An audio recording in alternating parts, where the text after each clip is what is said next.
नमस्कार साथियों, राजस्थान जीके की आज की सीरीज का हमारा पहला प्रश्न है। राजस्थान में हुए 1310 ईस्वी में जालोर के युद्ध का विवरण देने वाली पुस्तक कान्हड़ दे प्रबंधन किसके द्वारा लिखी गई है? तो साथियों, इस प्रश्न का सही उत्तर है भारतीय कवि पद्मनाभ। साथियों, ये भी प्रश्न बनता है यहाँ पे, जालोर के युद्ध का विवरण किस पुस्तक में मिलता है? तो कान्हड़ देव प्रबंधन ग्रंथ में इसका विवरण मिलता है। कान्हड़ देव प्रबंधन जालोर के शासक और अलाउद्दीन खिलजी के बीच हुए युद्ध के बारे में जानकारी देता है। थोड़ा डिटेल से और जाने साथियों, तो यह पुस्तक जालोर के शासक रावल कान्हड़ देव की कहानी है तथा रावल कान्हड़ देव और अलाउद्दीन खिलजी के बीच युद्ध के बारे में जानकारी देती है। साथियों, यह पश्चिमी अपरवंश बोली में लिखी गई है तथा इस कृति का अंग्रेजी में अनुवाद वी.एस. भटनागर ने किया था। यहाँ पे 3 प्रश्न बनते हैं। कान्हड़ देव प्रबंधन, जालोर का युद्ध कब हुआ, किन किन के बीच हुआ, इनके बारे में ही जानकारी मिलती है।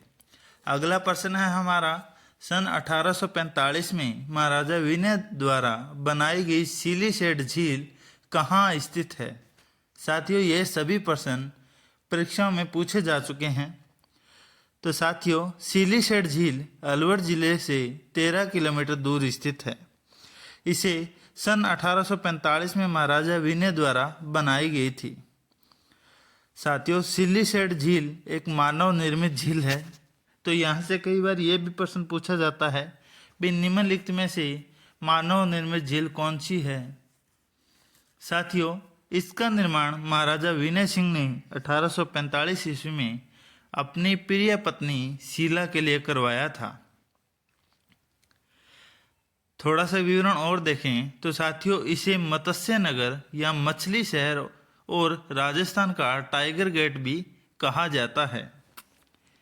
सिलीशेड झील अलवर जिले में स्थित है। साथियों, इसे महाराजा विनय सिंह ने 1845 में बनवाया था। यह एक मानव निर्मित झील है। क्वेश्चन नंबर 3 है हमारा, सन 1680 में उदयपुर की लड़ाई मेवाड़ के महाराणा राज सिंह और किसके मध्य लड़ी गई थी? साथियों, सन 1680 में उदयपुर की लड़ाई हुई थी मेवाड़ के महाराणा राज सिंह और मुगल शासक औरंगजेब के मध्य। महाराणा राज सिंह के बारे में जाने तो महाराणा राज सिंह मेवाड़ साम्राज्य के महाराणा थे। वह जगत सिंह प्रथम के सबसे बड़े पुत्र कहलाते हैं। 1680 में मुगल शासक औरंगजेब ने मेवाड़ पर हमला किया, इसलिए अरावली क्षेत्र में कई लड़ाइयाँ हुई, जिनमें से प्रमुख उदयपुर की लड़ाई थी।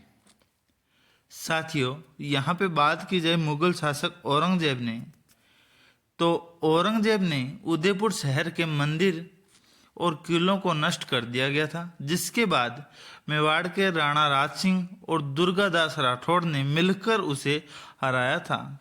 इसके बारे में चर्चा मिलती है कि मेवाड़ के राणा राज सिंह और दुर्गादास राठौड़ ने किसको मिलकर किसे हराया था? तो औरंगजेब को हराया था। अगला हमारा प्रश्न है, राजस्थान की विभिन्न झीलों में से एकमात्र किस झील को रामसर आर्द्रभूमि स्थलों की सूची में शामिल किया गया है? तो साथियों, राजस्थान के जब भूगोल की बात की जाए तो यहाँ पे बहुत सी झीलें हैं जिनका निर्माण मानव निर्मित भी है और प्राकृतिक भी है। तो साथियों, राजस्थान के जयपुर जिले में स्थित सांभर झील, जो कि नमक के लिए प्रसिद्ध है, वह एकमात्र ऐसी झील है जिसे रामसर आर्द्रभूमि स्थलों में जोड़ा गया है। सांभर झील को 23 मार्च 1990 में इस सूची में जोड़ा गया था। आर्द्रभूमि पर रामसर संरक्षण में एक अंतर सरकारी संधि है जो सन 1971 में रामसर ईरान में बनाई गई थी। साथियों, सांभर झील 464वां रामसर स्थल है और लगभग 240 वर्ग किलोमीटर के क्षेत्र में फैला गया है। साथियों, राजस्थान के जयपुर जिले में स्थित सांभर झील नमक बनाने के लिए प्रसिद्ध मानी जाती है।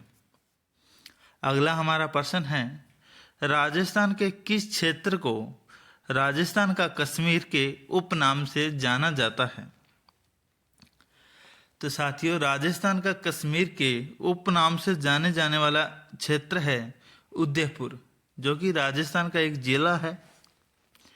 साथियों, राजस्थान के उदयपुर शहर को झीलों की नगरी, पूर्व का वेनिस या राजस्थान का कश्मीर, इन तीन के उपनामों से जाना जाता है और ये तीनों किसी न किसी परीक्षा में पूछे जा चुके हैं और आगे भी पूछे जाने की संभावना 100% है।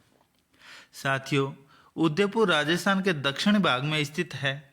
यह अरावली पर्वत श्रृंखला से घिरा हुआ है और यहाँ का मानसून या तापमान बहुत ही कम रहता है, जिसलिए इसे राजस्थान का कश्मीर के उपनाम से जाना जाता है। अगला हमारा प्रश्न है, राजस्थान में स्थित बिसलपुर बांध किस नदी पर स्थित है? तो साथियों, बिसलपुर बांध पर कई प्रश्न पूछे जा चुके हैं। बिसलपुर बांध राजस्थान के टोंक जिले में स्थित बनास नदी पर बना हुआ है। साथियों, इस बांध का निर्माण सन 1999 में सिंचाई और जल आपूर्ति के लिए या के उद्देश्य से इसका निर्माण किया गया है। बिसलपुर बांध टोंक जिले में बनास नदी पर स्थित है, तो ये भी आप ध्यान रखना।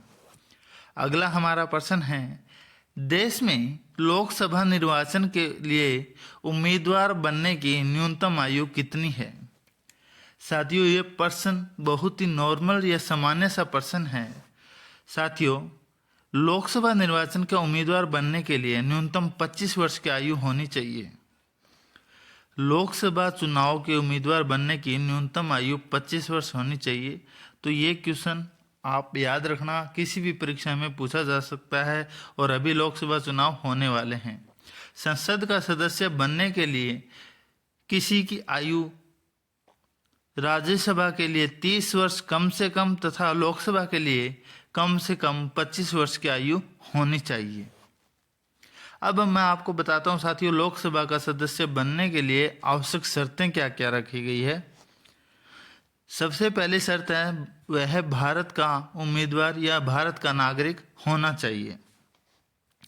आयु कम से कम 25 वर्ष होनी चाहिए और साथ ही इसके अलावा हम बात करें साथियों, तो वह व्यक्ति भारत सरकार या किसी अन्य राज्य सरकार के नियंत्रण अधीन किसी भी लाभ का फायदा नहीं उठा रहा, मतलब किसी भी सरकारी या विभाग में कार्यरत ना हो।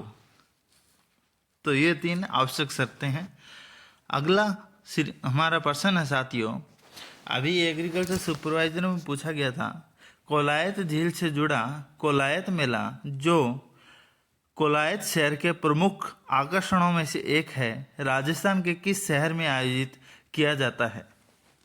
साथियों, कोलायत झील से जुड़ा कोलायत मेला राजस्थान के बीकानेर शहर में आयोजित किया जाता है। कोलायत मेला राजस्थान के बीकानेर शहर में आयोजित किया जाता है, ये आप ध्यान रखना। और कोलायत झील भी बीकानेर में स्थित है। साथियों, यह मेला कार्तिक पूर्णिमा के दिन लगता है। यहाँ लोग पवित्र कोलायत झील में डुबकी लगाने बड़ी दूर दूर से आते हैं। अगला हमारा प्रश्न है साथियों, किसके कहने पर विजय सिंह पथिक राजस्थान में क्रांति का आयोजन करने के लिए खारवा ठाकुर गोपाल सिंह के पास आए थे? साथियों, मैं आपको बता देता हूँ, विजय सिंह पथिक राजस्थान में क्रांति का आयोजन करने के लिए खारवा ठाकुर गोपाल के पास गए थे।